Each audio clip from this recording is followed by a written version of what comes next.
All right. Welcome to another episode of Unorthodox Film Podcast. Hello, everybody. Last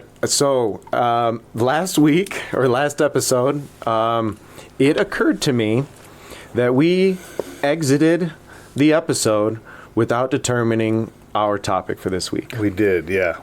I remember. We both remembered right afterwards, like, So today, we welcome Quinn officially to the table. We got ourselves another microphone, and he is going to be our joined guest today. So it's just going to be the three of us. Welcome, Quinn.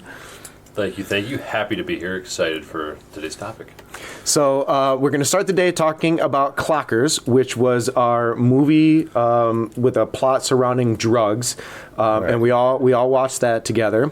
And then we are going to make our recommendations for sequels that are better than the original. Yeah, arguably. Right. Because it's our opinion. Not everybody's going to agree. Well, exactly. So I'm excited to dive into that. So that's what we have coming ahead. We'll talk a little bit more about the rules of what we determined was a sequel, because we did have a little bit of a conversation regarding that. But yeah. Clockers, gentlemen. So I had seen it before. Quinn, had you seen it? No, I had not seen it. And you had seen it, but it had been a long time. It was a long time for me. Probably since 5 or 10 years after it came out. High school for me, most definitely in high school. In fact, I saw it in school. I had a humanities teacher who was one of those college students. Like it was his semester to fully teach a class. Right. And he brought that in, and it was my first Spike Lee experience, and definitely not my first Harvey Keitel experience, but the most memorable Harvey Keitel experience for me. Yeah, okay. So what did you guys think? Quinn, what... So as someone that hadn't seen too many Spike Lee films, but was a big Harvey Keitel fan, being the fact that I've watched a ton of Scorsese and a ton of just kind of older stuff and kind of more of the not Spike Lee type of films. Right. It was super refreshing. I think Harvey Keitel was really great in it. Yeah. I guess I don't watch too many gangster movies that don't have a shtick to them, just like straight gangster. Right. And it was awesome. It took my breath away.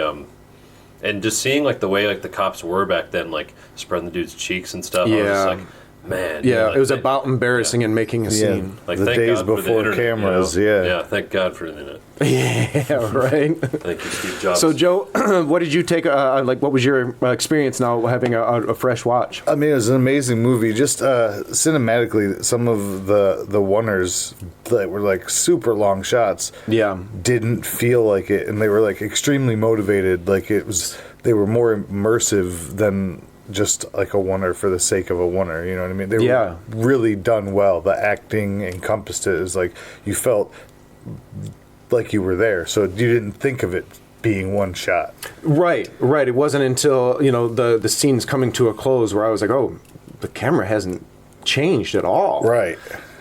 Spike Lee is famous for that. I think there was one scene we were watching, and it started on a medium close-up of some kids on the bench, and they were freestyle rapping. And the camera it had to have been on a jib crane, because it did, it was panning, it was pedestaling, it was all kinds of moves. So it wasn't just a dolly. But famously, and it's not just Spike Lee who does this, using movement in the camera to motivate the camera movement is camera 101. But the way that Spike Lee uses it in that scene was so brilliant. So a car passes by, motivating the camera to move, or a person walks by. But it happened, so I think we counted 5 or 6 shot compositions in that 3-minute scene that went all the way across the street and then came back to the window of the barbershop. And then into the barbershop. And then it cut into as part of their conversation. It was amazing. There was a lot of that. You're right. There's a lot of that in there. And it's I think it's important to notice that, because on a lot of the features that we work on, people get really into trying to shoot as many shots as possible instead of figuring out how they can, what's best for the scene. Right. Right. And I think editing in that specific scene alone definitely would have hurt what all was being shown in that scene, and the way that he was able to craft that whole sequence and like in a oneer. To further your point about some of the local indies, like trying to you're getting coverage and then you think of this cool shot. Okay, well, can we not get the whole scene from that shot? Like, what makes this angle cool? Like, you have to find the inspiration in the scene for where you need that dramatic angle for. Just one line or two, and then that's okay. Get those. And then get out. You know what I mean? We don't spend half a day getting 4 cool angles that'll probably never see the light of day. Right. So for me, having a fresh watch since high school, it was like watching it the first time. There was a lot that I remembered. There was a lot that I didn't remember. And I think I spoke last week about how strongly I felt the main character was trying to get out of the life. And I misremembered that because he definitely fought being a part of the lifestyle probably up until the end of the movie, where he finally and that's that became his story arc. But I still think that the way, so you had mentioned you've been watching a lot of Scorsese. So Scorsese was originally supposed to direct that. It is based off a book, and so he actually stayed on as a producer. And I definitely think I see a lot of Scorsese's I can influence in how the movie was shot. And I never really thought I took notice of how similar Spike Lee and Martin Scorsese do tell stories. Scorsese is very famous for the walk and talk from Goodfellas, right? Huge, long ass oneer through the entire restaurant with the narration. Well, and I think therein lies where you saw Scorsese's influence through the cops showing more through in this Spike Lee movie than in any other one. Because Spike Lee is usually just the gangster side of things or the underworld side of things or the street view of things. You know what I mean? Right. And Scorsese's perspective. So it was more balanced because they were involved together to keep. I thought the character work was phenomenal in this movie. I thought they did a really good job of establishing a number of characters to create this world on both the street level and within the precinct, and then within the overworld. Because there was the beat cops and the detectives and the inspecters. A little bit of hinting with Michael Imperioli's role as as just a shitty cop, because you never got the idea that Harvey Keitel or John Turturro were bad cops. You definitely got the impression that they were good cops. They were shitty people sometimes. John Turturro had some lines. They were good cops. Conversely, you have Michael Imperioli, where he is just pretending to be a good cop and then immediately hitting the streets. What were you guys' thoughts on the plot? So there's a murder at the beginning of the movie, and that kind of pushes the whole plot forward. And we're to believe that the Mekhi Phifer character is the one to have done it. His brother gets put away for it, and then you have God, what is his name? He played the boss. Gone in 60 Seconds. Come on, man. Delroy Lindo. Yeah. Delroy Lindo. So you have Delroy Lindo. Delroy. I couldn't give it to you.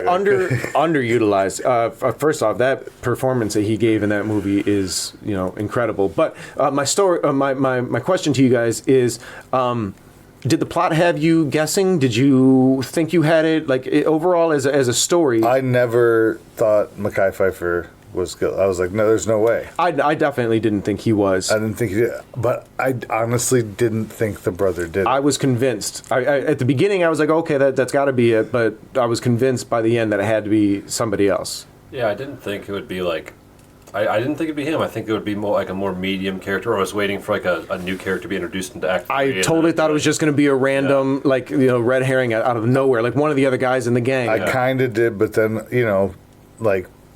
a quarter of the way into the third act, I was like, oh no, is it really him? Because I didn't want it to be, but they kept saying, yeah, it's looking like it. Yeah. So yeah, it was obviously him. Yeah, because you're waiting for more and more character development from some random character that it's got to be. But the way they instilled hope in you for his character, he had gotten away from the streets, Yeah. So that was well done. while we were watching it, I think, Quinn, you were the first to mention, and then we talked about it a little bit, but the use of music in the movie. What were your thoughts on that? I mean, it was almost like non-stop. Like, I don't know, it created like a... The movie, I think my favorite part of the movie was its atmosphere. I think almost like maybe in the second act, like I almost completely forgot about like the whodunit in Act 1 that's resolved in Act 3. And I was more just enthralled in like just kind of everything that's going on, like the theme of like that kid's mom, kind of like you're the bad guy, and him kind of being like, man, I'm just a guy trying to survive, and right, and then him like having problems with his like boss or whatever. I was more just kind of sucked into that, and yeah, I mean maybe I just wasn't like.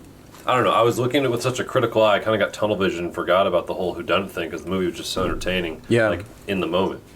Yeah. Yeah, I don't remember the length. It was like 2.5 hours. I don't feel like it was a slag of 2.5 hours. No, it did not feel like it was that long. It was a for how serious it was a fun movie to watch. You know what I mean? Like he says, it was so enthralling. It kept you entertained in other ways rather than simply the story or the plot, you know what I mean? The character development, like you said, the cinematography that we touched on already, just the shot composition alone, you know what I mean? Like, so let's talk about wide that. shots. So like just the planning, the foresight that these filmmakers had to properly like envelop you into this world. Were there story. any particular compositions that stuck out to you?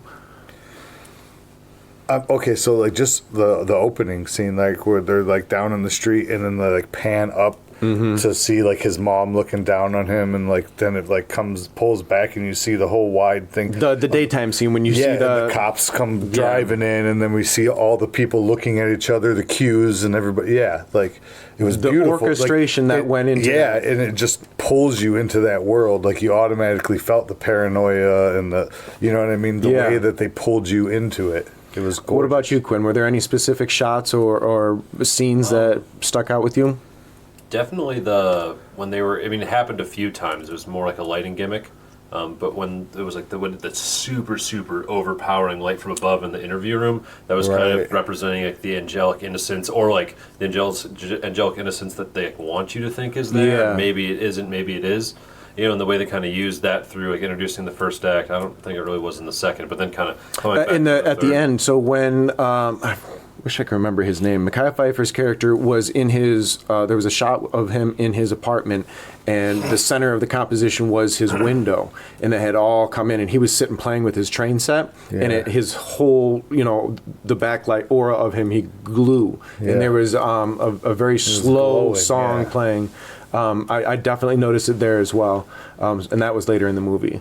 So it was a theme. That's one of my favorite things about... Yeah, the hot composition. Yeah, one of my favorite things about Spike Lee is his... I don't want to call them gimmicks or anything, but his use of visual clues. There was a scene earlier, so I don't know so much as clues, but maybe foreshadowing or just... Yes. So, for example, one of the things that I never forgot and was excited to see again when I in this fresh watch was when so the young boy, the neighborhood kid who's looking up to him, it has that video game system, the Sega Gangster.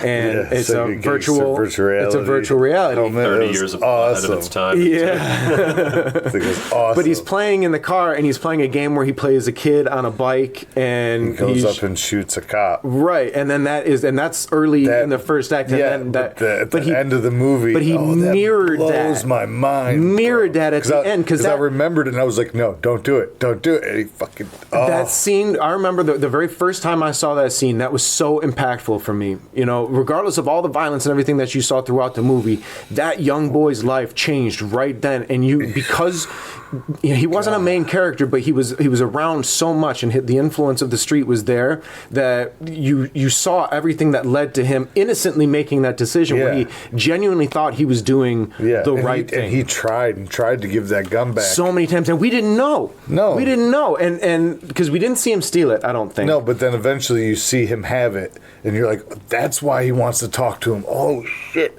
And then, not 5 minutes, he has it right. He's like, go away 1 second, go away 1 second, and then bam. Changes the trajectory of Mekhi Phifer's character's life right then because he wasn't going to live past that park. Yeah. More symbolism with the train. I do like that the end, they sent him because he was told by the street cop, the neighborhood cop. Oh, yeah. God, I'm going to forget that guy's name, too. Carl Winslow. It wasn't that guy, but yeah. No. So his name's I'm going to have to look him up. He's a good actor, too. Yes, Dennis Haysbert. Dennis Haysbert. No, that's the president from 24. I'm gonna get to him. I'm gonna get back to it. Anyways, he's the neighborhood cop, but he tells him you've got to see the world. Back him up.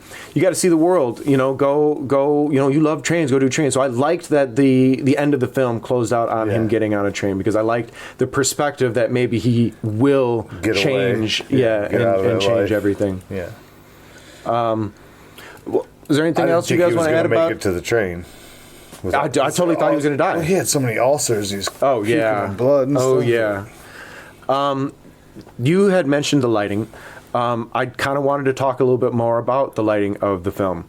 The lighting wasn't really. It was very natural. It was very natural, aside from the times when you could definitely tell because there was a lot shot outside that they probably did a lot of bounce and reflections and flags and such to do that because there was a lot of daytime. But what I specifically mean is because it was all very.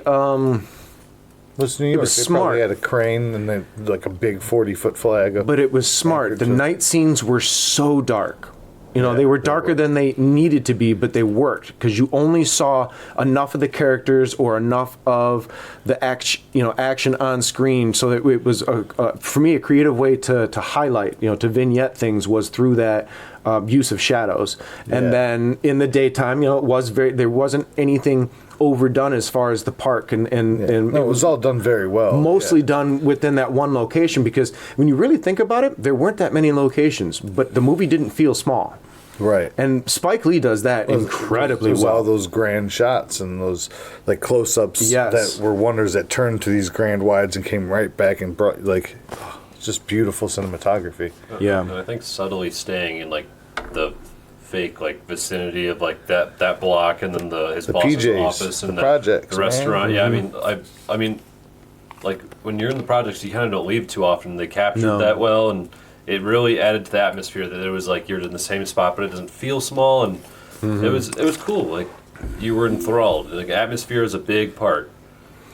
Would you say that this movie has encouraged you to look more into Spike Lee's catalog? Absolutely, yeah. I mean, I immediately one of my buddies, we love like heist movies and like gangster movies and stuff. But I immediately wanted to rewatch it with him.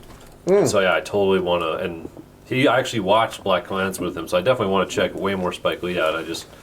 Yeah, well, it makes me want to revisit what I have seen of his. Yeah, which is most of it. Admittedly, have not seen a lot because he is very prolific. So there's definitely some blind spots that I need to approach. But I've enjoyed, Does he make a lot of movies, or is he kind of more Tarantino or is? No. So we had counted. Clockers was his 8th movie, and Clockers was after he'd done Malcolm X. So in comparison to Tarantino's famously, working on possibly his 10th and last film ever. So he's way more prolific, but he also does a lot of music videos. So if you look him up on IMDb, you got to flip through a lot of stuff. He does a movie every 2 or 3 years. He's always working. I think music videos, concerts, movies, and then he has a lot of shorts. I don't know where you'd see them. He's probably hard. I know he did an Apple commercial. So he's always working. Yeah, he's always working. Which means that not everything in his catalog is probably great. That's going to happen. I think that's what's preventing me from watching some of it, not knowing, where to start. Yeah, where the missteps are.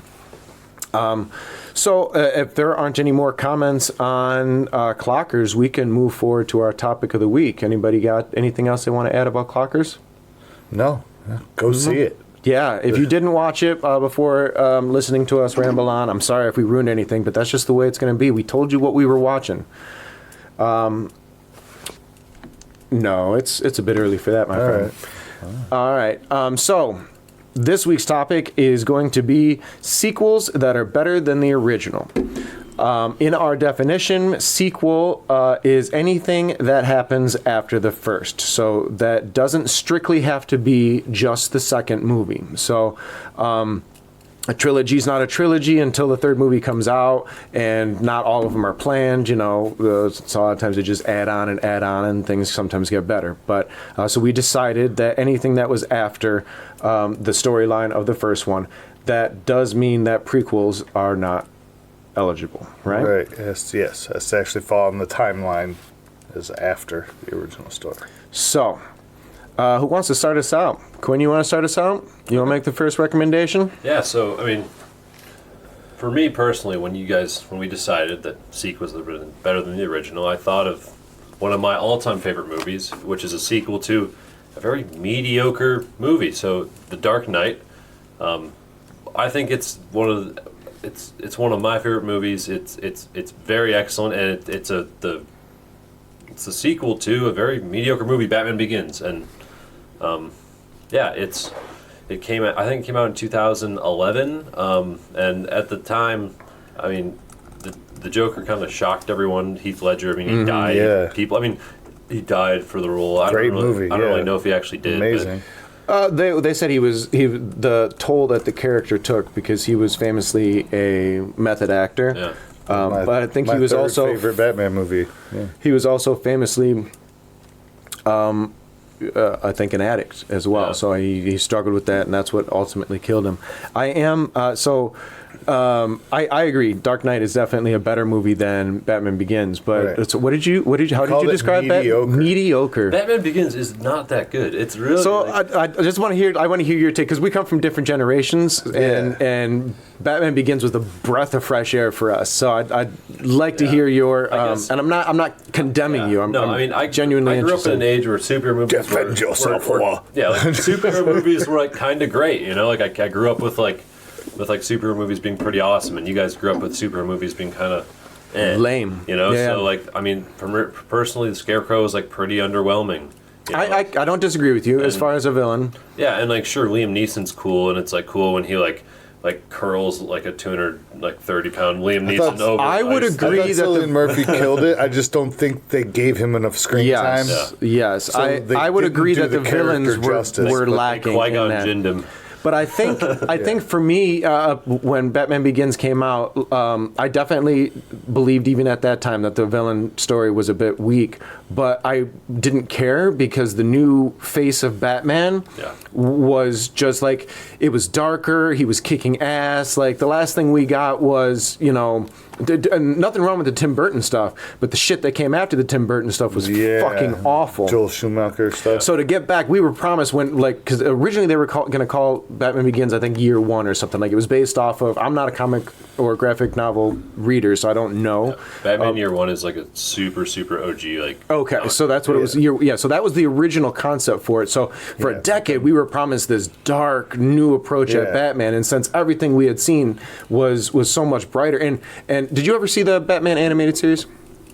Yeah, I mean, way back when the Amazon Fire Stick just became a thing. And I was in middle school. Me and my brother watched all the, it was one of the free shows on there. We watched all of them.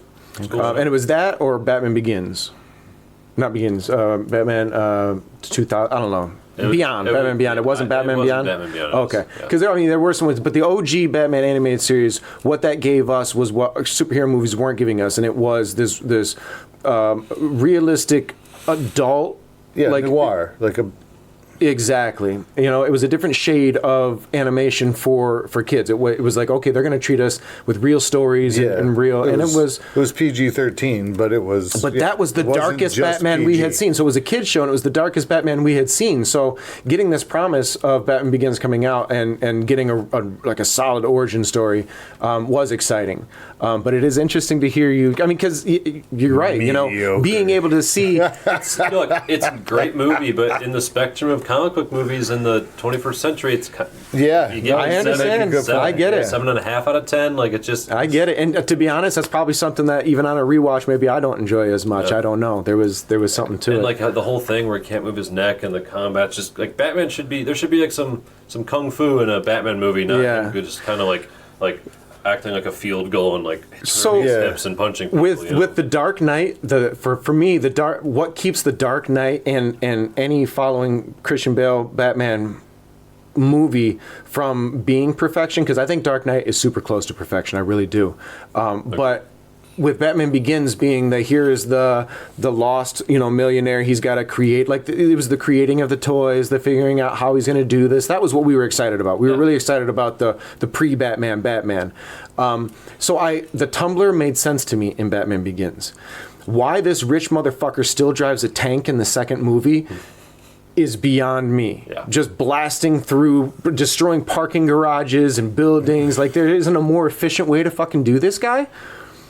That's the one thing. The fact that I think the third one it became a bike, out but the hover thing, yeah. But in the second one it became a bike, but it was once he had been like pinned and it was used as an escape route. Yeah, it's his bat tank, like it like Michael Bay transforms and do like somehow like a motorcycle. Remember? Like, Yeah, the two front tires just like Optimus suck Prime, him like, shits in. out a bat cycle. Yeah. But I mean, look. So when you do like an origin movie, like Iron Man 1 or Batman Begins, like the first act is always going to be super intoxicating, just like the first act of Goodfellas is super intoxicating, and then you got to have a villain, you got to deliver on the stuff, and for the first act, Batman Begins is stellar, but you know, I mean, Scarecrow's it drops from there. Scarecrow's kind of and look, I love having Patrick Bateman as Batman. Yeah, but you know, I mean, he's a great Bruce Wayne, but is he a good? He's Batman? not a good Batman. I agree with that as well. To me, I can agree with to me, that. and this is probably, you know, again, age and nostalgia and the member berries talking. And But had Scarecrow been our main villain, it would have been. But that would, if they developed Scarecrow better, flirted at that, he was and never then one just of my took him favorite away villains from us anyway. and gave us Liam Neeson's shitty fucking character, Raj Al Ghul. Why which carried the whole trilogy. That Yeah. really pissed me off. Yeah. When it was like. I never even liked the Ra's al Ghul episodes. She's like stabs him. It's a lame. Like he sucked my Yeah, dick. he's a lame villain. It's so messed up. I was saying the OG Tim Burton Batman. Michael Keaton. Michael Keaton. Dude, me and names today. They're just that library is just closed for you. cleaning. But yeah, Pool noodle Michael or Keaton is my. I think he does a great Bruce Wayne and Batman. I don't think he wasn't physically fit or this, but for his movies, I think that it worked well. But even having seen the other iterations, I like the Batman. I think we mentioned that on one of the early episodes. Robert Pattinson's and they're greenlit on a sequel. Sweet. And so talking about villains, They're probably going to let me down. they're talking about doing Clayface. Which could be cool, but that could Who suck. was excited about the Riddler, and then how cool was that? So I love the Riddler. Yeah. I mean, Jim Carrey killed it. yeah, I mean, no. You're talking about Paul Dano's. Yeah. I was like, when Weird when I heard Riddler, though. Paul Dano yeah, was that going to was play the fun. Riddler. I was like, huh? Yeah. But then it was cool. But I mean, sure was a bit derivative of the Joker. Yeah, but like, I believe that we'll probably get more Penguin, especially because they are doing a series. So we'll see. All right. So we probably spent a lot of time here on Batman. Joe, what are you offering up as a I'm offering sequel up better than the original? Short Circuit 2. Having rescued robot Johnny 5 from being destroyed by the military in Short Circuit, Indian scientist Ben Javri, played by the non-Indian Fisher Stevens, Fisher Stevens, man. moves to New York City to become an American citizen. After struggling to sell a few toy replicas of Johnny, Ben must scramble to make more when Sandy Bonatoni, who's Cynthia Gibb, orders 1,000 for her department store. And, hilarity ensues, because it's a comedy about a robot who falls in with cholos in New York City. Yes. So, on the last time I watched that, I think you and I had watched that together, probably about Michael McKean, 10 years ago. Michael McKean's in it? Yeah. It is such a racist He's movie. the street hustler who, like, racist. It is such a racist so movie. bad. It's so, like perfectly 80s, though. Because he's right. It's a great movie. Like, the movie, it was super enjoyable, but I kept cringing so much. I was like, man, what the fuck? So, like, first off, so Fisher Stevens is definitely white as He's like fuck. but he's like a street hustler. He's like the guy sells you brown-faced. the Oh no, Fisher Stevens. Yeah, I'm talking about He's Michael McKean's The brown-faced. Street Hustler. Yeah, Even he's a character yeah. from the first one. I mean, he played brownface like 8 times in the 80s. I did not know that. He's in like Robert Downey Jr. Tropic Thunder. I mean, it's not gross looking, but if you look at him, He's a white guy. Look, he's right here. This guy was playing an Indian guy. Oh. he's brownface. Where are you from anyway? So it's not blackface, Pittsburgh. brownface. I mean, like the whole. Hello, I am from Pittsburgh. Like, it was horrible. Yeah. But yes, it's a funny movie. It is definitely. So I love Short Circuit. Short Circuit growing up was something I watched a shitload. It's good. But I did not watch the second one a shitload. And I did. And when I had seen it the first time, I think it was just like a family watch. And then I hadn't really seen it again until we rewatched it. And I'm like, God damn, this is a funny fucking movie. Budget $15 million. Have you seen either of the Short Circuit movies? 21.6. I've never even heard of them. Okay, so I definitely recommend it. They're mid 80s, so you know it's practical effects. He's a giant robot. Short Johnny Circuit 5. was 1986. Short Circuit 2. 89, 91, 88, real soon after. Did they complete the trilogy? It wasn't a trilogy. Nope. No, it ended there. Like, but he's so but back then you were lucky to even get a sequel, let alone like there was no automatic trilogy. Yeah, they had to have. It wasn't until like the late 90s where they were like, oh, if you make a second one, you're guaranteed a third. Yeah, like, and the second one's got a lot more action, a lot more antics. But so going into it, I definitely recommend watching the first one, and then the second, because you can't watch the second without the first one. I definitely think that's one of those. I mean, you could probably enjoy it, but I think to get the full experience, like the character, you have to know what. Yeah, Johnny Five has basically gone through he's a military robot of a fleet of robots, and he gets jacked by electricity, lightning, and it fries his brain, and he becomes sentient. So, becomes sentient, self-aware AI. And so it's a coming of age story where now he's the lead, right? He's a little fucking puppet robot, but he's basically a toddler running around, and one of the scientists responsible for him is going after him. That's played by Police Academy's Steve Guttenberg. Thank you. I was going to forget it. And then Fisher Stevens, and so they're the bumblers the two going after it. Yeah. And then what's her face from Breakfast Club. Yeah. I don't remember her name. I don't care. I do. She's the beautiful. brunette one. She is beautiful. Yeah, but she played like this rescue any stray animal kind early of lady, version of who the had like Pixie a taco truck. Right. Yeah. Fair enough. And this was like up in Seattle. This is like it was like Portland, but it's Oregon. It's fun. You know, it's. I don't think it was intended as a child's movie, but it definitely plays for kids. But I don't want that to discourage you, because I still think it's genuinely enjoyable. It was PG-13, I think. I believe so. Yeah, I put my phone away. I don't care anymore. But I highly recommend checking that out. So yeah, interesting. They're both I really didn't even good think movies. of that. Yeah, they're family movies, but they're for the whole family. So like, I still enjoy them for more than the nostalgia, I think, because there is that humor there that I don't really remember. I'm here, like, because when I was 12 watching it or 8 watching it, you know what I mean? Yeah. You laugh for different reasons. Yeah, of course. So. Or you wake up and you're like, wow, this is fucking racist. Is it like, but it's like funny racist, or like... Yes. So here's the thing. Some of it's like, oh, God, was it really like... But that's how it was back then. And it's not right, but it's not right. But here's my thought on that. I don't know if we've discussed this yet. We've moved on from it. The world is better than it was then. It has to exist. It has to exist. You have to watch it so that when you see it, you're like, damn! I'm not going to apologize. I can't believe we were like that. I'm glad we're getting better. Exactly. You can't. If you wipe this shit out, then. That's what's wrong with cancel culture. You can't deny it. Because you can't deny that it existed. If you don't learn from history, you are doomed to repeat it. So you have to keep it around and not cancel people for it, and just remember that that's not how you do things. This is exactly. So yes, it is definitely something you can still enjoy. Remember your history. You're just don't celebrate the bad parts. Right. There's still good things that happened back then. Agreed. Anything else you want to add about Short Circuit 2? No. Was there a subtitle to that? Or was it just Short Circuit 2, or was there a let me Back double in the check. City? I think it was just Short Circuit 2. So while you're looking at that... Yeah, just straight Short Circuit 2. And it had them like popping their head out of a manhole cover in the middle of New York City, right? Welcome to the big city, right? Because they were from the West Coast up in the... And what's interesting about that as a sequel series, or as a sequel, is that it is not the exact same formula as the first one at all, because it's a completely different formula. Aside from the fact that Johnny's antics are basically Well, the same. character- He's yeah. innocent.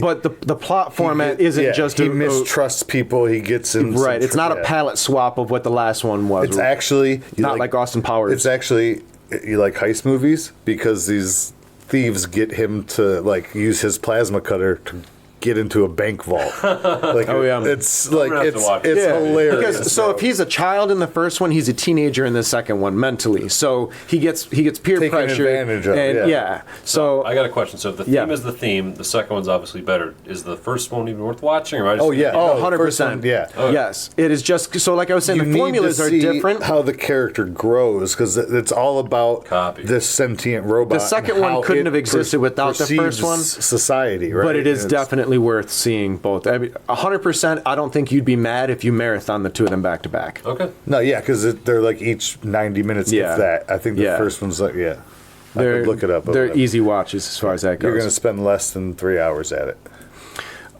So I'm gonna open up mine with Desperado. Nice. Desperado is the This sequel. one would have made my list, but I already knew. I knew this motherfucker was going to take it. Robert, Rightfully so. Robert Rodriguez's yep. Desperado with God names. Jesus Christ! Give me a second. Give me a second. Antonio Salma Hayek, Banderas. Salma Hayek, and Antonio Banderas. An incredible soundtrack with Tito and Tarantula. Yes. But this is it's a sequel to his Mariachi. straight to Spanish video El Mariachi, the one that he famously made for $7,000. Desperado he made not for $700,000, and his goal for it was to make a big action movie for the studio that looks like it was made for $7 million, but was not, but could make the money. And what I love about this is, obviously the $5,000 to $700,000 is a huge budgetary jump. Yeah. So El Mariachi is a great movie, but it's a great movie because of what he did with With $5,000, yeah. exactly. Yeah. And Desperado, he did some crazy shots. he decided to kind of revamp the story up a little bit, but to go basically all the in. same, it was kind of the same movie, but like it ends up being like his brother or something. Like the way he naturally progresses the story in the trilogy, like. Oh yeah. I have honestly forgotten because that's insignificant to my enjoyment of the movie. The original El Mariachi is actually one of the guys who comes. The actor from that movie is one of the guys who comes to. He's at the end to beat the big boss guy. Yeah, like he's one of the other mariachis that shows up. Yes, because so I don't know. To me, like this. To me, I don't It's know the if same it's character. true. No, it's the same he's playing character. the same character, right? So this gangster has done this to all three of these dudes' wives. I think They've it's killed all their wives. I think it's more of an Evil Dead 2 situation where I'm talking about my own brain here. Oh, okay, so this is Joe Cannon. This is what the Joe Cannon did. Like he's like this gangster's done this to all. I know it ends up being like the one dude's actual brother, but we're talking about the big gangster above him that he goes to get in the third movie, right? Mm-hmm. The general, Johnny Depp. General. No, Johnny Depp. Is The one that looks like Willem Dafoe. that one. Yeah, I don't know how they found a guy that looked like Willem Dafoe, but they did. Have you seen Desperado? No, I have not. I mean, I've seen like clips on YouTube and stuff. It's the very classic like explosion behind It is 100% just a 90. Yeah, oh yeah. The don't look behind you with the explosion. All of it. You seen All of the it. SNL thing where it's like cool guys. That's don't it. Look at his That's it, 100%. And Cool and guys Antonio always Banderas get does it. the hot chick. It's a sexy movie. It's an action-filled movie. It is definitely a lot of indicative- unironic blue steel like. yeah, it's indicative of 90s action movies because that was his goal. Again, he told the studio, I can do this. Like, I want to do like the Die Hard shit, but I'm going to do it for less money, and I'll show you it'll be worth it. And it is. It's super enjoyable to watch. Yeah, it's a fun romp. Yeah. So And you get to see a young Salma Hayek, she's sexy. like You partially see- naked. Yeah. The soundtrack in that movie is something I listen to a lot. Really I good, Fucking yeah. love that soundtrack. Yeah. It's shot, chopped, and scored all by Robert Rodriguez, right? He did all the Correct. music, everything. yeah. Correct. No, he did not do the music in that one. He didn't start doing the music until like Spy Kids, And but he used Tito and Tarantula, and that's his band. it is not his band. That's It's not his friend. band? No, Okay. Tito. Yep. No, I'm Tito is mistaken. his. Yeah, What's is a his friend of band? his. Tito and Tarantula. Oh, you're talking about what is Robert Rodriguez band? They are Chung. Man, I'll have to come back to that. Let me look that up. While I'm looking that up, though, Quinn, what would be your second recommendation for us this week? So Chinganos. I was Chinganos. fortunate enough to have Chinganos. enough time to watch rewatch the original and the sequel for this one, and I got to go with Terminator 2. Yeah. I literally had so much Judgment fun. Day? Yeah. Yeah. Okay, Judgment Day. I'll give you that. Yeah, like I'll give you that. the first one, it really sets up this really cool formula with a lot of practical effects. It was made too soon. Yes. And that's really why they Don't waited. say that. Don't say that. Look, this is why Don't say that because I think it's a great movie because of what Cameron did. If Cameron waited till he had Avatar shit to do T2, it'd be a shitty fucking No. movie. What I'm saying is the first one was done a couple years too early, and that's why okay. they waited so long to do the second one, so that the technology I could hear you. keep up with I hear the you. story. That's my There bad. was That's some why I'm agreeing with super it. fake shots. I in love the first one. Yeah. I saw it in theaters with my dad when I was young. It's very nostalgic for me. Yeah. But going back and look, if they would have, instead of like, what, 88 or 89 they made that? Yeah. If they would have might done have been that in earlier like than that. 91, 92, because when was Judgment Day? Like 94? Yeah. So you see what I'm saying? Like Yeah. if they would have just pop. I think the technology would have done the whole franchise better. Yeah, You know what I the mean? first- I agree. The fir- 84. The first one First had. one. So when was the second one? 91. Okay, so if they would have done like A while. 88 Yeah. to 90 and 91. Yeah. But yeah, that's what I'm saying. It was a while. and so ILM did a lot for Terminator 2. You know, that was one of the earliest. So Cameron was lucky enough to have both of the first on-screen CGI stuff. The first one was with the underwater one he did before that, which I've not seen, and I can't remember what it was called. The Abyss? The Abyss. I and love then The Abyss. Ed then they Harris. improved it with the T1000, you know, mold and meld.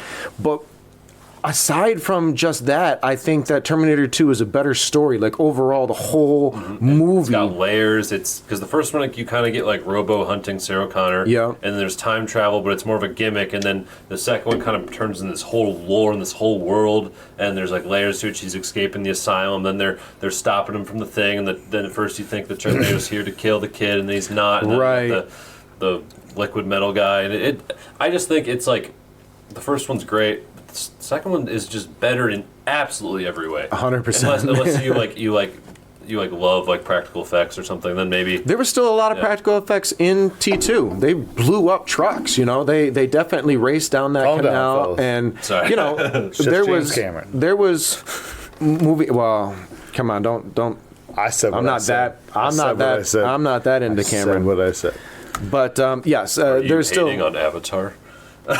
We don't have time. I haven't seen it, so I have nothing to say. No, it's a fine. No, I haven't seen the second one yet. That's The why I first haven't one was seen it, because very- nobody can give me a good enough Cookie recommendation. cutter plot that Disney has used a million times with some awesome CGI. Yeah, pretty much. Yeah, well said.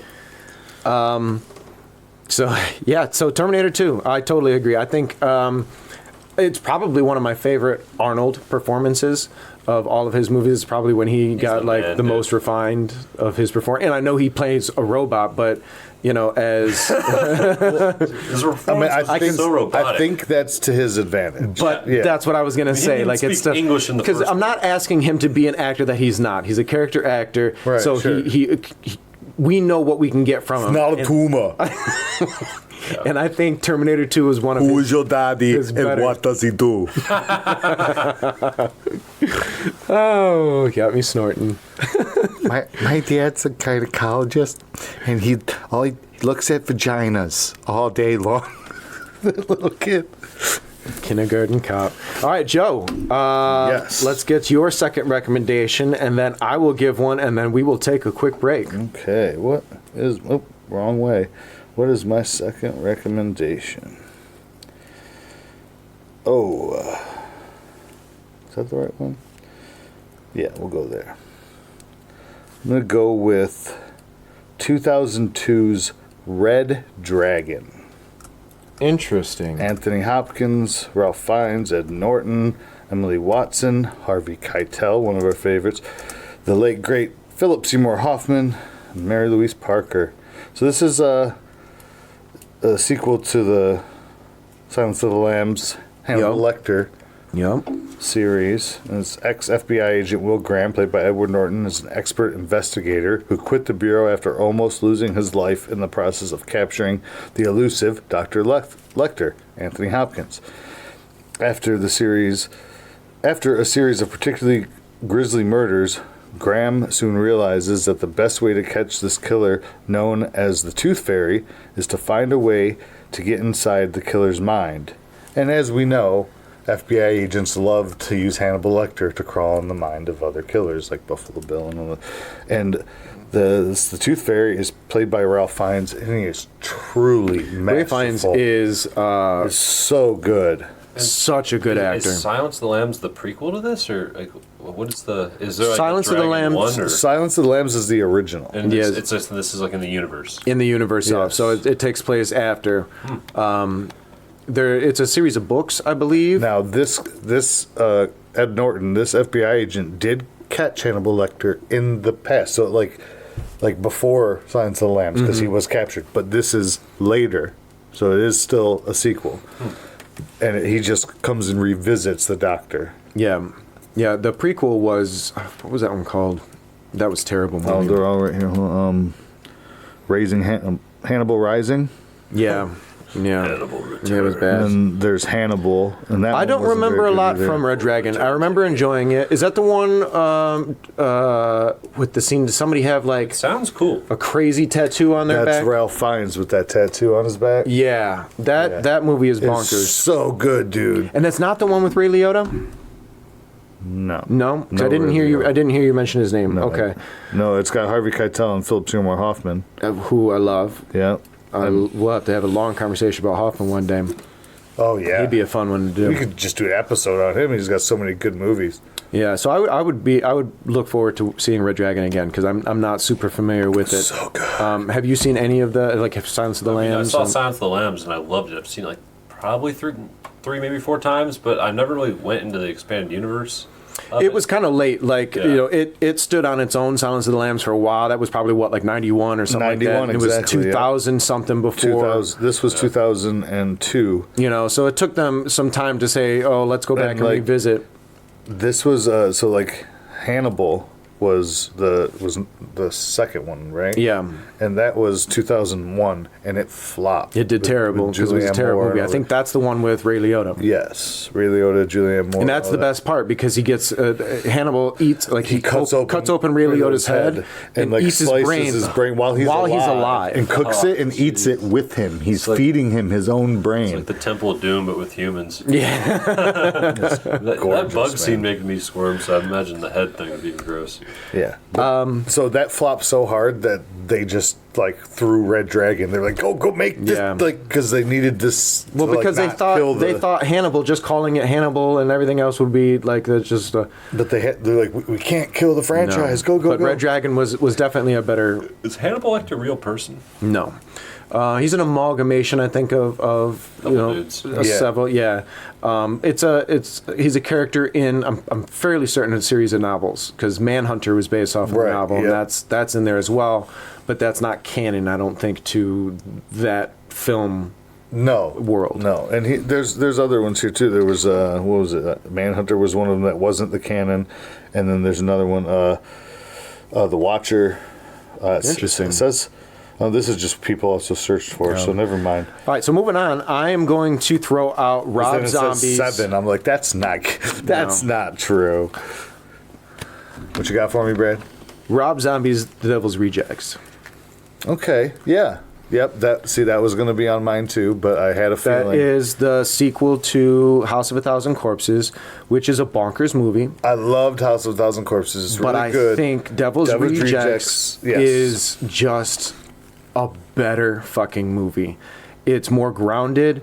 It's I think it's creepier, but not for House of a Thousand Corpses is very gory, very in your face, I'm a horror thing. Whereas The Devil's Rejects plays with your psyche a lot, and it really, really makes you hate these fucking characters. However, they're the antagonists. right? They're the lead characters are fucking vile. So you're not exactly rooting for them, but at the same time, because this is what you're watching, you're rooting for them. Like, this is how you want, you want this to go through, but you don't want to see them do terrible fucking things to people, and they do. And I think it's got one of the greatest ending sequences in probably the horror genre. Okay, with the Freebird riding off into the destruction. Sunset. Yeah. Well, their form of the sunset, right? Yeah, absolutely. And they chose that. That was on their terms. And that brings what I was just saying about them, because it's like, okay, they don't get away, so to speak. I mean, he went ahead and made a trilogy, but regardless, at the end of that movie, the way that ends, the way that story is told, it's appropriately conclusive. Yeah, it's really good. Are you familiar with Tutti fucking fruity? I saw House of Thousand Corpses, but not its sequel. So Devil's Rejects takes that whole family on the run, and if House of a Thousand Corpses is, it's a slasher movie, like. Yeah. You would compare it to, This is the next morning, the cops come and raid the compound, and it's like it picks up right where the movie where it left off. Oh, that's cool. I'm gonna have to watch it. Right where it left off. And they call Captain Spaulding, Daddy, we gotta get out of here, blah. And they, okay, you know the plan, you fuckers, And it becomes a road movie, so it's a lot more like. So it's like it's a whole different genre. Clowns make you happy. And so then at that point, it's the police chasing them. So yeah, that's my second recommendation. So before we take our break, I'm going to do a quick review, because that's something else I forgot to do last week as well, was kind of review the list. I'm not going to name who named everything, because it's just going to waste your time and mine. Yep. So on our list, we have The Dark Knight, Short Circuit 2, Desperado, T2, Judgment Day, Red Dragon, and The Devil's Rejects. So we are going to come back with everybody's last two picks after this quick break.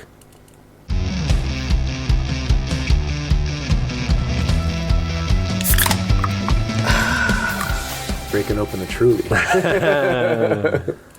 Sounds refreshing. All right.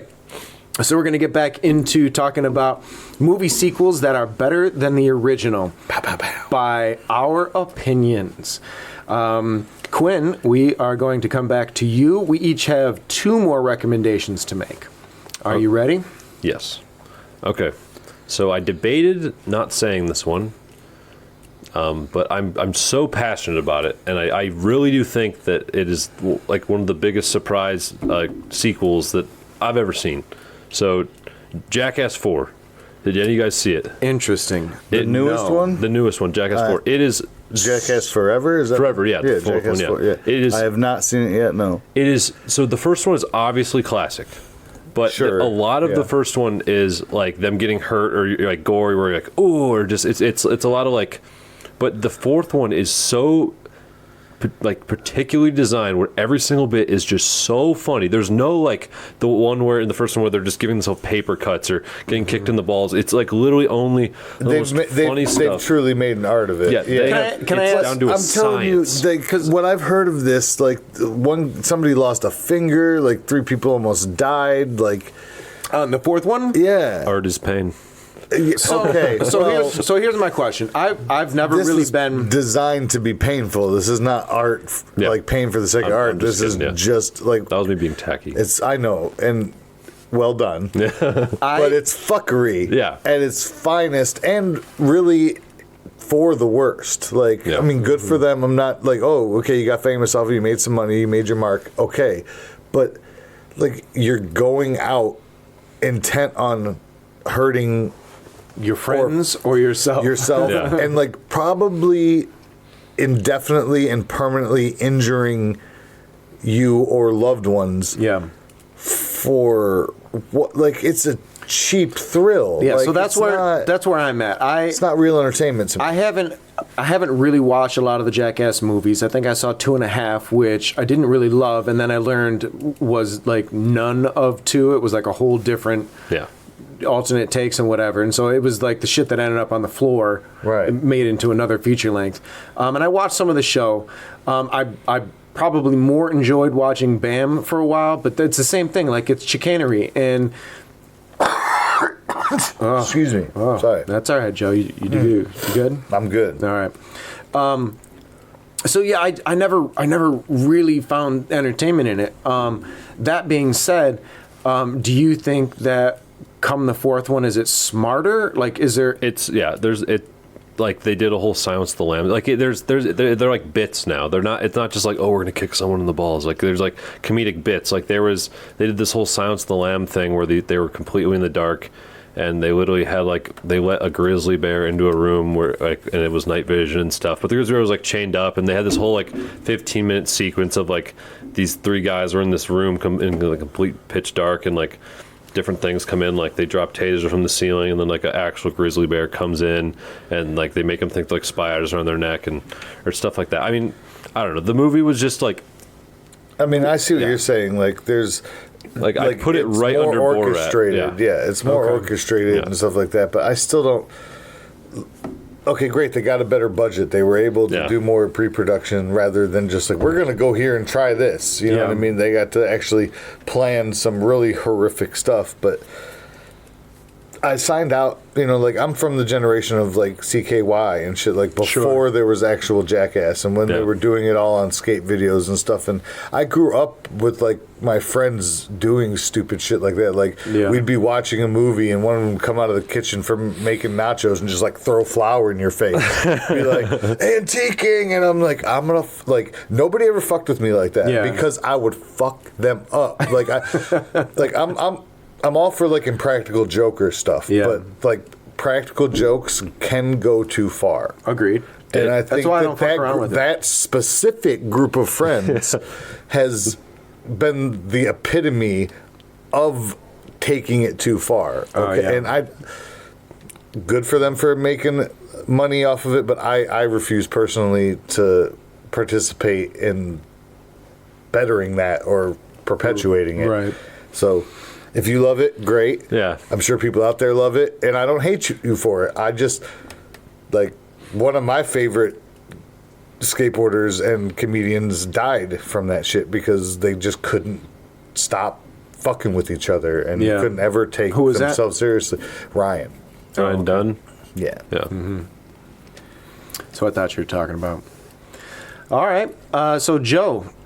I am never the downer. Fuck you.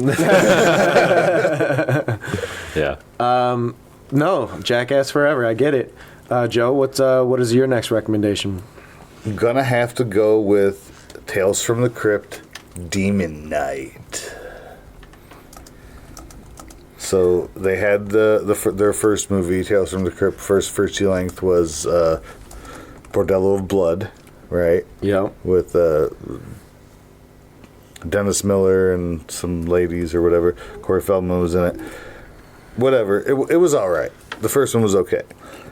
And they're not really related, I guess, but it is still it's a sequel. It's the second Tales from the Crypt feature film. And these aren't anthologies, right? This is one whole story. Yes, for the length of the film. Yes. Okay. Yes, it's one whole story for a feature length instead of the short stories like the TV series was. Right. And it does tie in at one point. There is like a character you see from the first movie. Like there's a reference, right? Oh, okay. Like the key is in both movies as well, and the key is one of the main props. What's the plot? I don't remember if I've seen Demon Knight. Ex-soldier Frank Baker, played by William Sadler, is the guardian of an ancient key that can unlock tremendous evil. The sinister but charming collector, Billy Zane, is a demon who wants the key so he can initiate the apocalypse. On the run from the wicked mercenaries for almost 90 years, Baker finally stops in at a boarding house in New Mexico, where, with the help of its quirky residents, he plans to face off against the collector and his band of ghouls, preventing them from ever seizing the key. Yeah. Does it have the tone that the show had? Yeah, it does. It's very creepy. Like the lighting is awesome. It's otherworldly. It's like it's like. Does it have that like this boarding house slant? is in an old like church. So there's like stained glass. So you see moonlight coming through stained glass. There's like neon signs and stuff. Like what was your question? Does it have the same like comedic slant that the? Oh yeah, for sure. Yeah, like at one point, like Billy Zane, the collector, the demon, he's playing like a redneck kind of guy, and he's all fed up, right? And he like takes and like throws his cowboy hat and his trench coat on the ground and goes, "You goddamn lower down, stupid motherfuckers! God, I'm sick of this shit." I don't think I've seen this one. It's so good. Man, Billy Zane, William Sadler, Jada Pinkett Smith, Thomas Hayden Church, Brenda Bake. Thomas Hayden Church. I feel like the one that I watched recently. I feel like maybe we did watch this one recently, I have but it's definitely not. watched this with you. But it's not. When you it's say not, recently, though, it's within the last year, like year or two. That's what I'm saying. We watched one within the last 2 or 3 years, and I don't recall. I don't recall anything from it. So watching it again would be beneficial. Does this sound familiar to you? No. Yeah. Have you watched much or know much about the Tales from the Crypt series? No, I mean, I've heard, like, we talked about them a bit when I was at MPI, but I never got around to watching them. So it's a Pulp Fiction based type, because I think it did come from A comic book series. Yeah. There's the Crypt Keeper is a walking skeleton basically, and he's like the host of the show. There's the And Crypt Keeper, so each yeah. episode, he introduces. He's very punny. Makes like terrible, like ghoulish jokes and this and that. But it was an HBO series that it's right now, because I tried watching it recently. It's not available anywhere.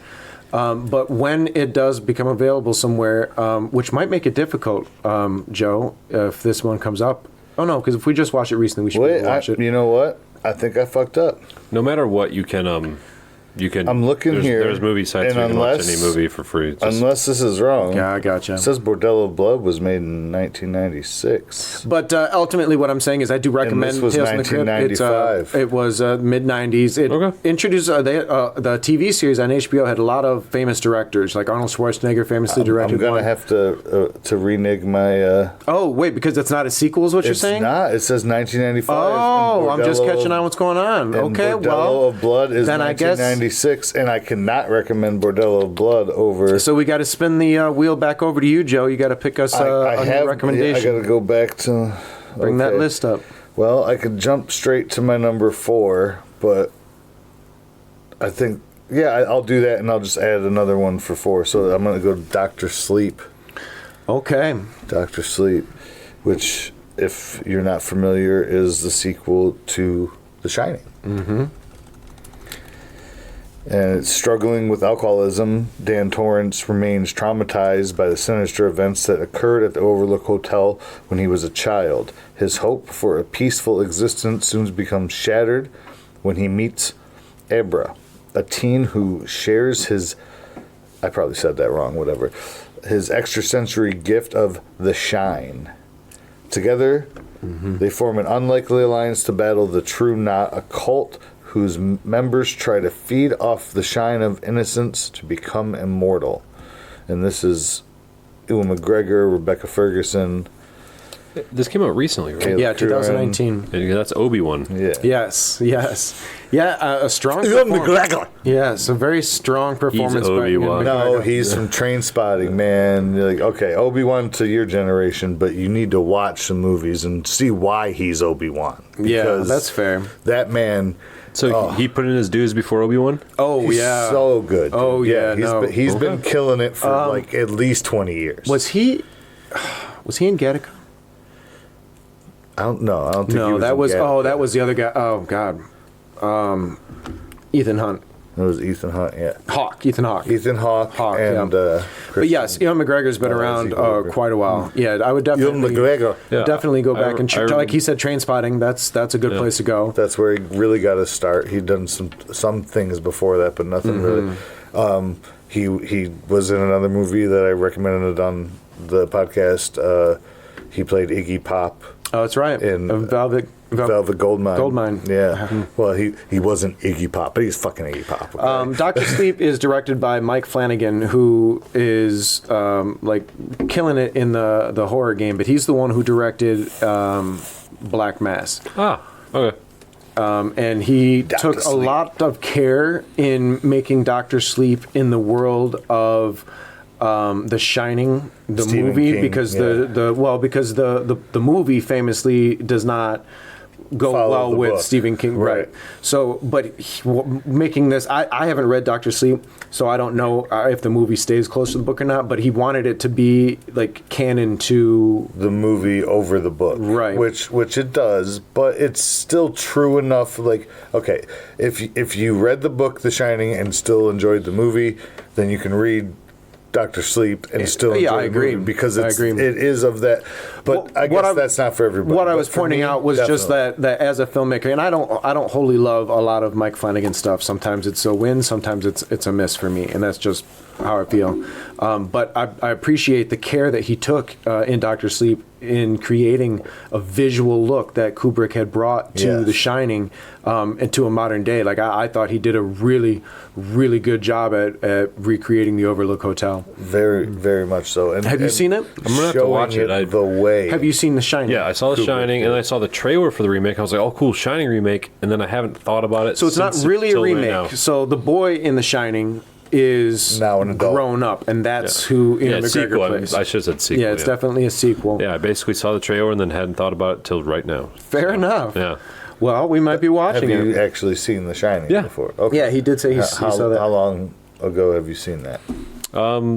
Probably, let's see, I watched with my first girlfriend, so probably 2017. Okay. So not too long ago. For us, but probably longer. Years seem to mean more when you're younger. I don't know. That's fair. So moving right along, I am going to throw out George Romero's Dawn of the Dead. Sequel to Night of the Living Dead. Night of the Living Dead is a great movie, but Dawn of the Dead is much like Quinn, what you were saying about Terminator and Terminator 2, having more opportunity. He took his story and opened up the world greatly, but it was all taking place in a mall. Yeah, it's one of my favorites. Me and my wife watch that one. Oh, God. Regularly. And the way he's Halloween. able to have an original horror concept, because the whole zombie thing was relatively new. He was one of the first. He didn't even they weren't zombies in Night of the Living Dead. The undead. They were just the undead. And the first one was he denies it. Most people agree that it's an allegory, right, for racism, and to be able to have something to say and also put it on top of, it's just a metaphor while you're watching this awesome movie. To do that in an elevated fashion with Dawn of the Dead was phenomenal, because then he took the idea of consumerism, killed them all, but at the same time, put the death living in it and just created this whole statement while making one of the greatest, horror movies, one of the greatest zombie movies that ever existed. And also, I always thought that part of the horror too was all these white people in the movie theater sympathizing with a black main character, Yeah. and they're just like, oh my gosh, I'm like actually sympathizing with them. And I always thought that was like part of the horror too, at least for them, and part of the same thing with it playing on like racism and having that be part of the symbolism or whatever. Right. And like, I don't know. Wasn't that like one of the first movies where in like a big movie there was like a black main character for like a movie that was like not just like meant for Correct. Correct. Yeah. Yep. Was that Ving Rhames? It wasn't Ving Rhames, was it? In Night of the Living Dead? Yeah. No, God no. Who was I'll tell you here in just a moment. My apologies. Yeah, no. Way He's an before amazing Ving Rhames. actor, though. Way before Ving So Rhames. he did such a good job. See him with the mustache. Horrible. So So horrible. That's all right. We've both done this tonight. you said, Joe, that this is you and your wife's favorite. You guys watch this a lot, then? Yes. Yeah.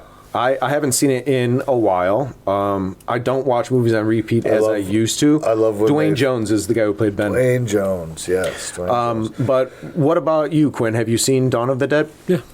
So it's just one of My favorites. one of my favorites. is when they figure out that there's the guy at the ammunition store across the Across parking the lot, way. and they start playing games like they're doing chess, but then they're doing shoot the lookalike, and he's like Burt Reynolds. Like Yes. anybody who looks like a celebrity.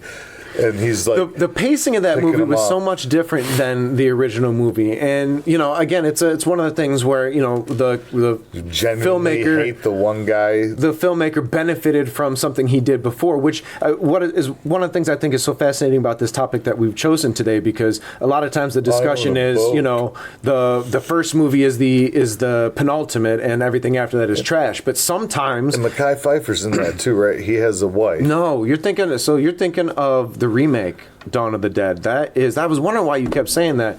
No, we're talking about the 1970. I'm on the wrong one. 1978 the remake, or something. Well, the remake is the one me and my wife rewatched. Okay, so that is what's his name's remake? Zack. My apologies. Justice League. Zack Snyder. Yes. Good. No, man. Dawn of the Living Dead. George Romero's. We watched both of them. Yeah. So, 1978. 1978. Yeah, man. No, it's incredible. Good. It's good. I've seen it, of course. But all right, so moving on. Story. Oh, well, I'm glad we caught you up. No, I was not suggesting Zack. To be clear, in case anyone else had fallen behind, I am recommending the 1978 George Romero original Dawn of the Dead. Yeah, that's my bet. All right. Quinn, what do you got for us? Okay. So, again, when I think of movies that have a better sequel than the original, the movie Logan comes into mind. I think it transcends like the comic book genre, and it's more just about like a lost old hero type that is, and it's like a neo-western. I don't know. It's really one of my favorite movies. Not just, it helps that Wolverine's my favorite superhero, but especially with X-Men Origins Wolverine, which is like just such a mediocre, bad early 2000s movie, just completely forgettable. That's the first Deadpool, right? Yeah, it's like where Deadpool is like some like mummy dude or something. I saw my first reaction when I saw that one in theater, and I remember while I was watching it, I enjoyed everything up until like the third act. Yeah. And then I hated the third act so much that when I got out and my buddy was like, "What'd you think?" I was like, "That movie's fucking stupid." Yeah. Completely forgetting that I did enjoy the first part of the movie. That is how it goes.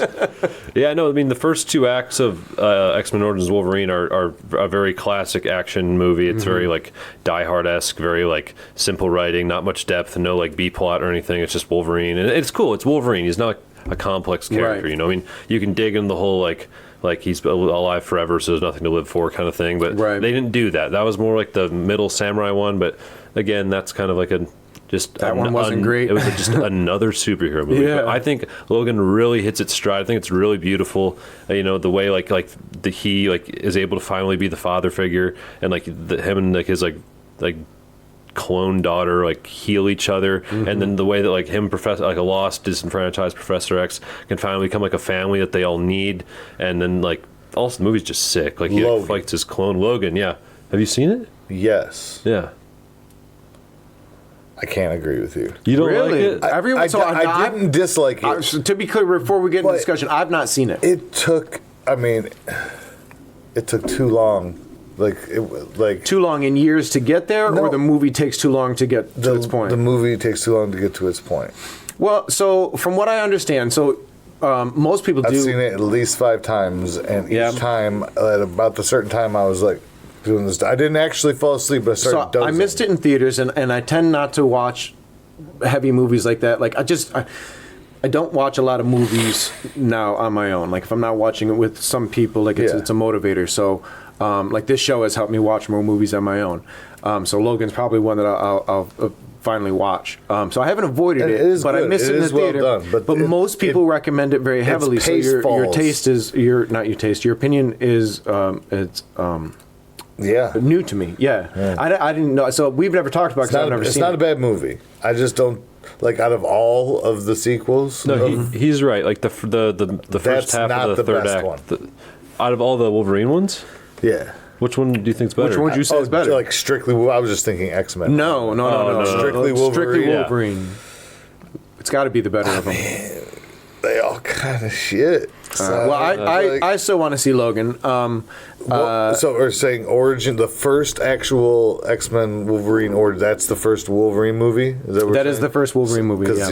So we're not saying X-Men's the first. characters. Well, the characters in because it's It's a Wolverine solo movie, and the title of the movie. So it just has to be happens just his X-Men. solo movies, is what you're saying. Yeah. So Yeah, then but- I guess Logan would probably be the best one. Yeah, I mean, I guess maybe I could rewatch it with a more critical eye, but I mean, every time I've watched what I was going to say, because high things. this conversation comes up a lot. So, like, you gave away a lot of the plot, but I've heard all of that, and that was another reason that I eventually didn't watch it. I was like, oh, let me forget about it for a while Yeah. because the whole thing was kind of, I don't want to say ruined, but I still feel like I could watch it. However, hearing your description, you kind of mentioned a little bit. You said Western. it's a totally neo-Western. So, Yeah, it is. And to that is typical of the Western genre to just take fucking forever. right, and that's where it lost me. And So that could be more of it's just not your taste thing. yeah, than it definitely doing that. what it Definitely- intended yeah, to do. like I said, it's not a bad movie. Yeah. I was just like, oh, at Yeah. one point, and And then that's it understandable, came though. back, sure, that's but I had to understandable, get though. there. I've not been. There are some good westerns out there that I have been recommended watched- and I like, but I'm not a western fan. Dude, I so- watch some horrible movies. Like if I press play and you get me for more than 30 minutes, you got me for the whole thing. The whole thing. Yeah, me too. And even if I fall asleep, I will go back and go back and go back. I will make sure I Yep. finish this because it's I don't know what's wrong with me. No, I agree. I got an appointment with a therapist, but that's another story. But regardless, like if art's going on, I want to see the fruition of that, Yeah. and not judge it based on anything else. And I'd still feel like they could have, maybe neo noir westerns aren't for me, but they could I have think tidied up that it's a bold second move act. for a comic book, especially in today's day and age. Like that's what intrigued me the most, and what made me most want to see it is Yeah. because it looked like it was like, okay, Agreed. we are a superhero movie, but let's do something that everyone else isn't And that's doing why right I now. watched it, but I feel like the second act could have been tidied up. Yeah. Okay, Yeah, fair enough. He's right. It does slow down. My only pitch is I think it is good enough where it transcends the comic book genre, but it does get slow in the beginning of the third act, and he's right, and maybe even to the part of the back end of the second act too. So Okay. yeah, and I could be kind of Has it been sucking the movie off a bit because I'm obsessed with Wolverine, so I could totally go back and like, with a more critical eye. So Fair enough. Yeah.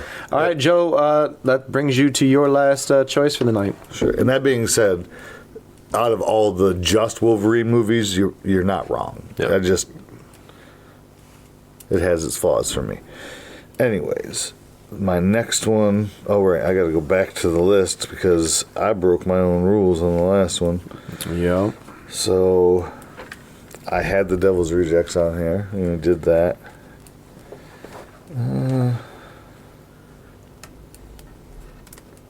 Yeah, let's do that. Goon, Last of the Enforcers. So this is a Sean. What's it? Sean William Scott? Sean William Scott. Yeah, Stifler. Whatever. I gotta type this up real quick. What is it? Last of the Enforcers? Goon, Last of the Enforcers. So I've seen the original Goon and I loved it, but I opted out of seeing this one because I just assumed it was low effort. 2017. No. So the first one was like total indie, and it was all just like on effort of the people, right? This one had a decent budget. It doesn't have the budget on here, regardless, but it's a good movie. Yeah, it went a little harder. You got Jay Baruchel, you got Sean William Scott, Mark Andre Gordon, Allison Pill, Wyatt Russell.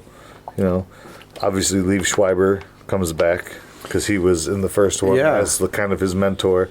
Yeah, and Jay Baruchel directed. I was going to ask if he did, because he directed the first one. Yeah, he did. Yep, and he did the screenplay with Jesse Chabot. So like box office was 1.2 million. So they didn't do all that good on that. But I don't know what the budget was. Yeah, and I think it was a low release type thing, anyways. Yeah, it was Netflix. Even the first one, even the first one didn't do very well. But you know how it's sort of a coming of age story through hockey in a weird way, right? So fans of Letterkenny and Shoresy might dig on this, but in this one he really kind of comes into his own. You know what I mean? He really finds his way. You know what I mean? Like I don't even remember what the formula of the first one was. I just remember really liking it, that it was fun. But when the second one came out, I don't know. I enjoyed it. Well, so the plot of it is a lockout has reunited old teammates and brought a crew of new players to the bench for the Halifax Highlanders. Sidelined after one too many hits and now married with a baby on the way, Doug the Thug Glatt hangs up his skates and settles into life as an insurance salesman. They go the retirement route. But when Doug's nemesis, Anders Kane, is made captain of the Highlanders and new ownership threatens to tear his team apart, Doug is compelled back into action. And he comes back to the, Okay. And it's really that, that underdog, like, overcoming obstacles. Yeah, I mean, if you say story. it hits, then I'll watch it. Like, I wasn't opposed to it. I was afraid that it was just, I mean, I hate to say cash grab because the first one wasn't super successful, but you know what I mean? Like, to make an older generation reference, like the straight to the shelf. Sure. Yeah. No, man, I mean, I think the first one, to me, was more of that. You know what I mean? Like somebody trying to get a movie made. It was. That's why I said it's hard to... But I feel like this one, like, you know what I mean? Like you had to... I feel like they had to have this idea going into the first one. Right. Because it really feels like it flushes the story out. You know what I mean? You don't feel as sad for the guy anymore. You're like, oh, like, okay, yeah, this is life, but he's happy in that. You know what I mean? You don't... Like in the first one, you kind of felt tortured by it. So have you seen this movie at all? Do you know what we're talking about? No. So it's a hockey comedy.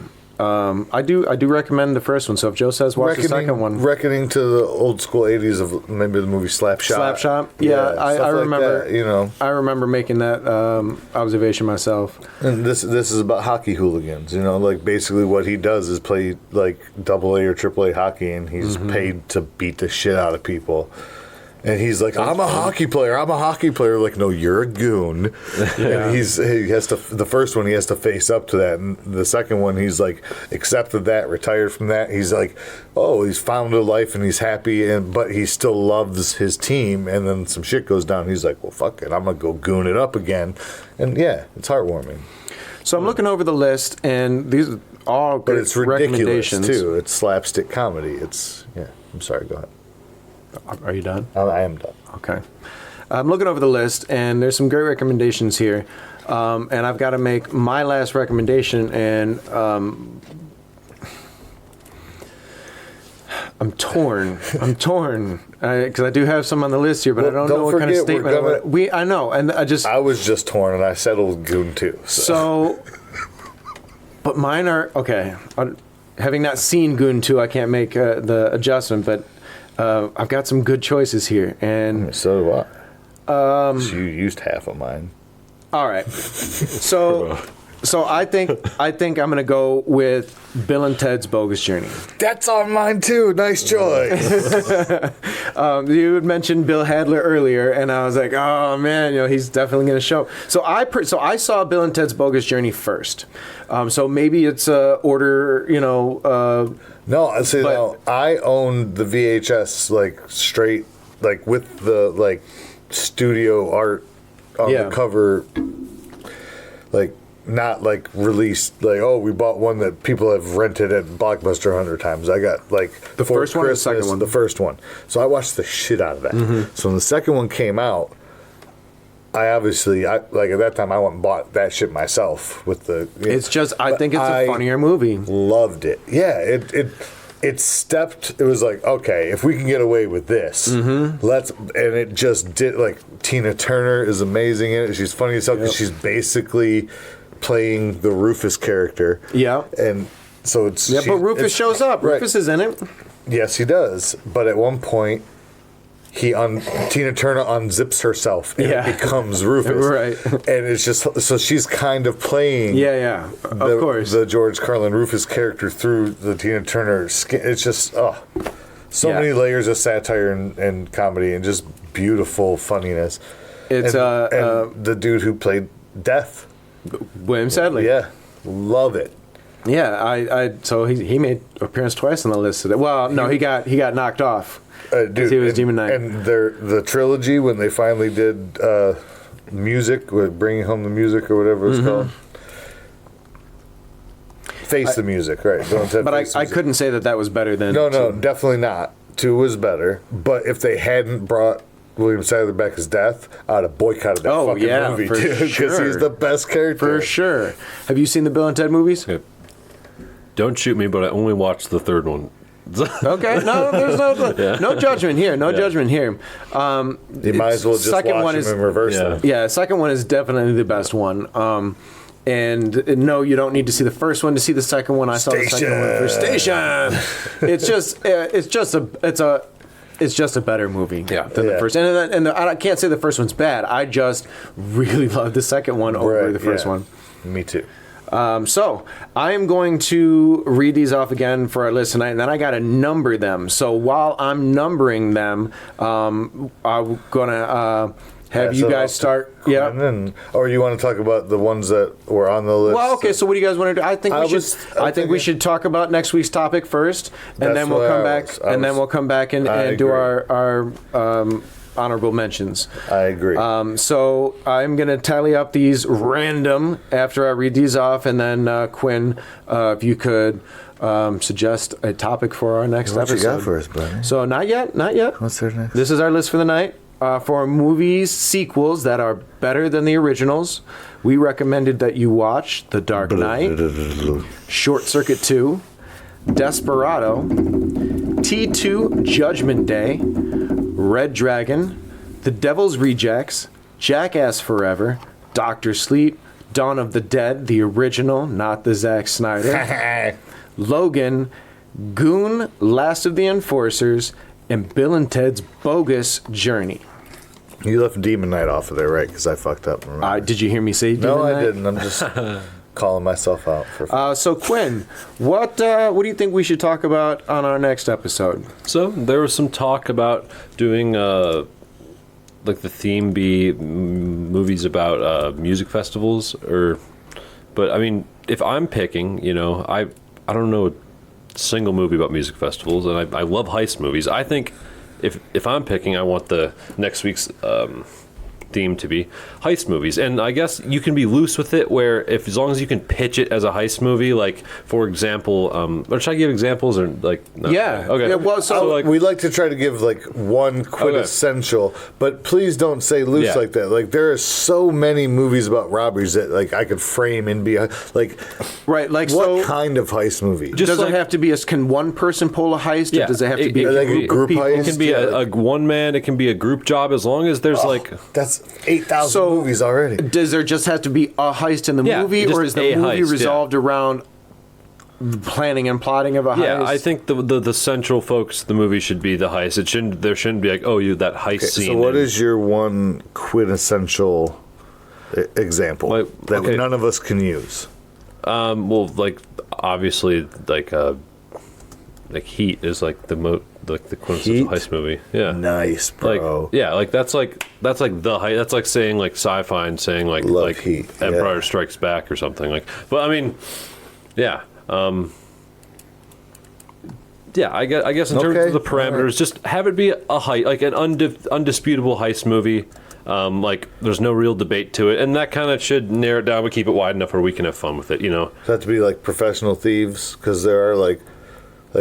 Well, if they're not too professional, they're probably gonna get caught anyway. Like you're talking about, there's like there's heist movies that are in college where students are trying to steal like SAT score. I think that would be. What would you?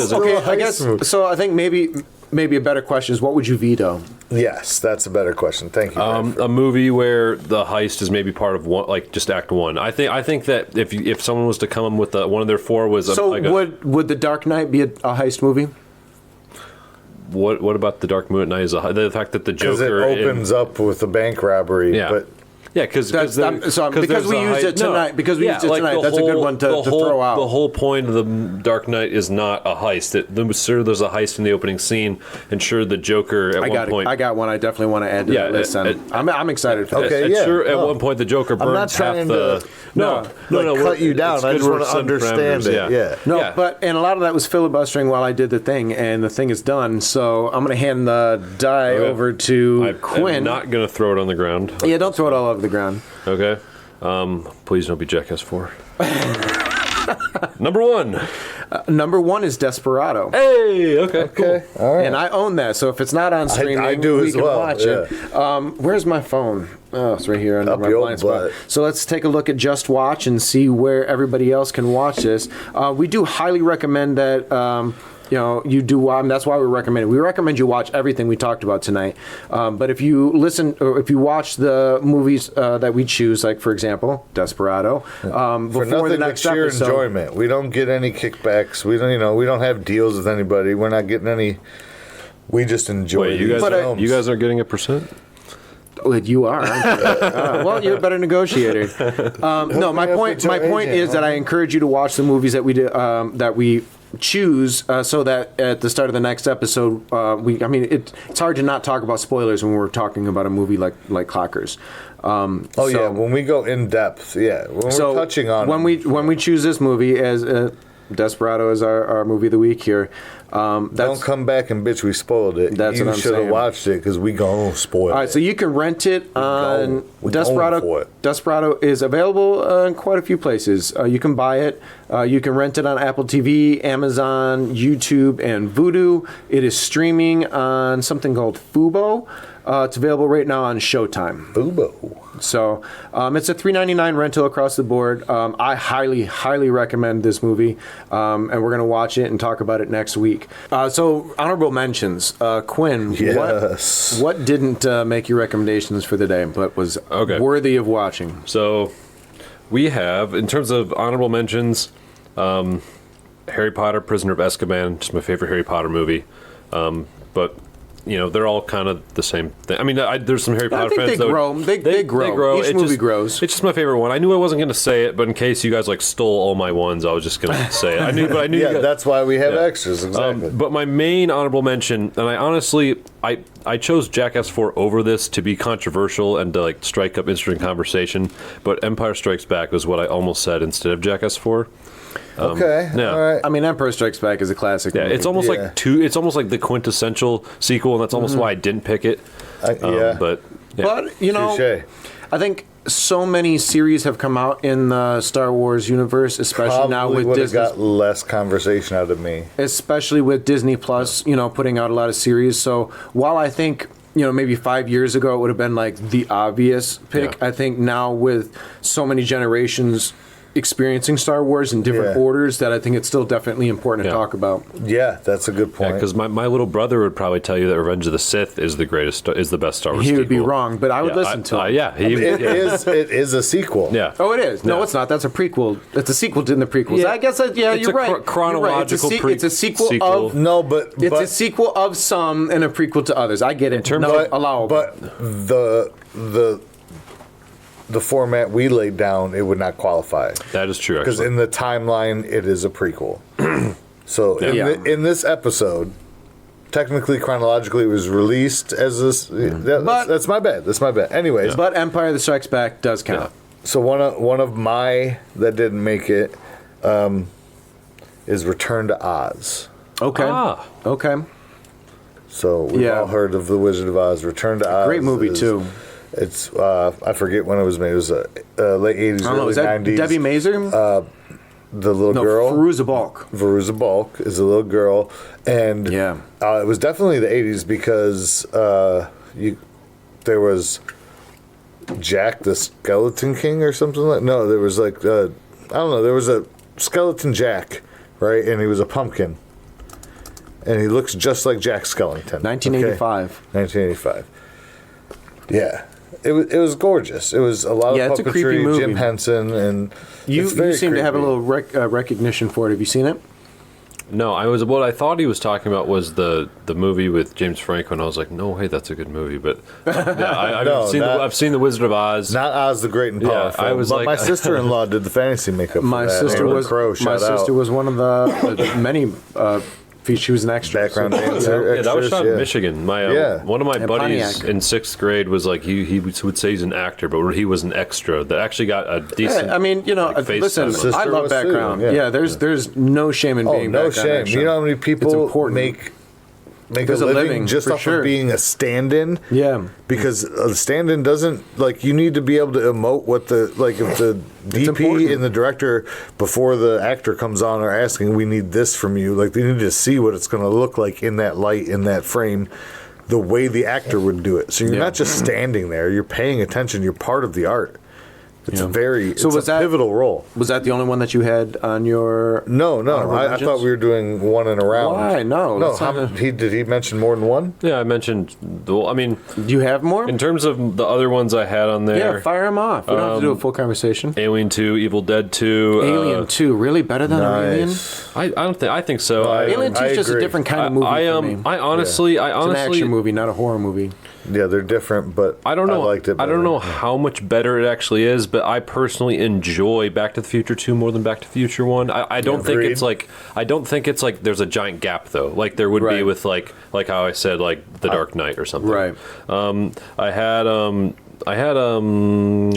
already said that's about it, honestly. Okay, so I went through there. I started with Return to Oz, Gremlins 2. Okay. Better than the original? Yeah, better than the original. I've not yet seen the original. Because it's just so much more in depth, and you already know the rules. So I have to see the second. So they don't waste time. Is it a Christmas movie as well? Yes, all right, because it's Christmas. 1 year anniversary, baby. Anyway, Waxworks 2, Lost in Time. If you've not seen Waxworks, this is like crazy. Sorrenti Brothers. Like, what are the guys that do the blood and gore? The Sorrenti Brothers or the whatever. I'm not sure. Oh, I'm not sure. I don't know. I'm getting the name wrong, but you know they did the like Friday the 13th and all that. These are makeup artists? Yes, the special effects guys. I'm not sure. Centauri Brothers. Anyways, it's not coming to me. Waxworks 2, Waxworks was art. Wishmaster 2, Evil Never Dies. Okay. Just like some crazy horror shit. All right, some sci-fi horror shit. House 2. Oh, okay. This is just a bad movie, but it's better than the first bad movie. Well, the first one was a bad movie too. It's horrible, but it's gripping. Here's the thing, You're like, what am I watching? It's a movie worth watching. That doesn't make it a great movie. No, yeah, like it'll. I do recommend watching that. Shit'll fuck your head up. Watch that shit. Like, it's good. Some movies are just like that. So you know when you're going into a movie like that, that's what you're watching. Yeah. You have to be in the right mindset for it. The Piano Teacher 2. Yeah. So that's my list. Aside from the ones that I've already said that were on it. Yep. So I have quite a few still left here, and that's what made it so hard on the last one. So very Harold and Kumar 3D Christmas. I had really not just Guantanamo Bay. I didn't like Guantanamo Bay better than the Christmas one. Personally. Really, I do like the Christmas one more than I like Guantanamo, and I think I like it more than the original. The original is great. There's nothing wrong. I think they're all great movies, but I like the Christmas one. I liked the Christmas. I liked all of them. Yeah.